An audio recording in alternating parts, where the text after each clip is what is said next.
On weekends that I'm not traveling to see missionaries, I go to Arkansas to spend time with my mom.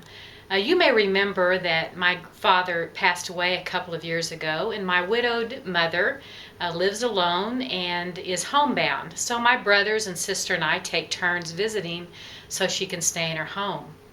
And I was especially looking forward to being with her this weekend because it would have been the 62nd wedding anniversary of my mom and dad.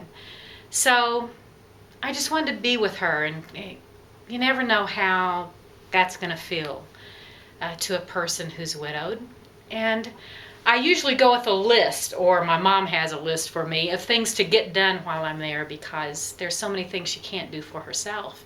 But I was determined this time to make sure that I spent a good amount of time just sitting and listening and asking questions and being with her and being sensitive to this special occasion that might be shrouded with grief.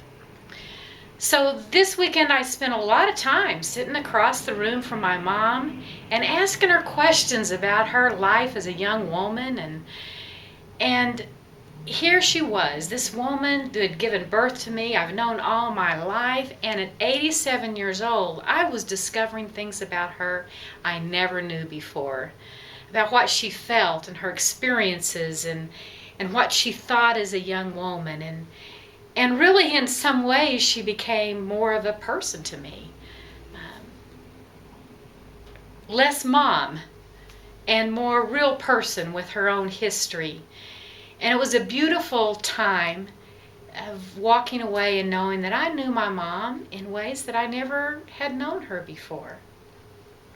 So on my way home, I was thinking of that, and I thought about myself, my own spiritual journey, and I thought of you. We are really focused on getting things done for God. We have a lot of things on our list we want to accomplish. But what God is primarily after is that we are His disciples, that we know Him, and He calls us to that. And I think of Paul as an example who accomplished such incredible things.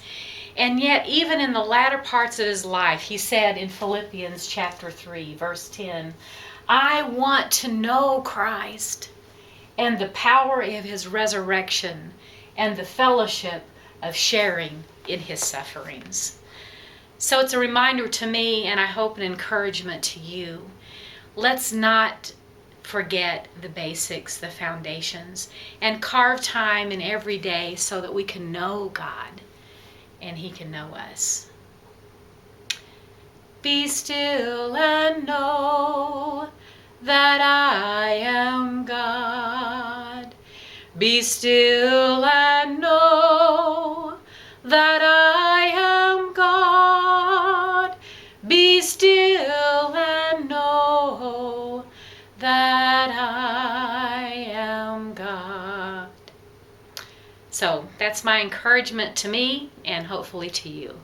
I love you and God bless you. Is that a bit short?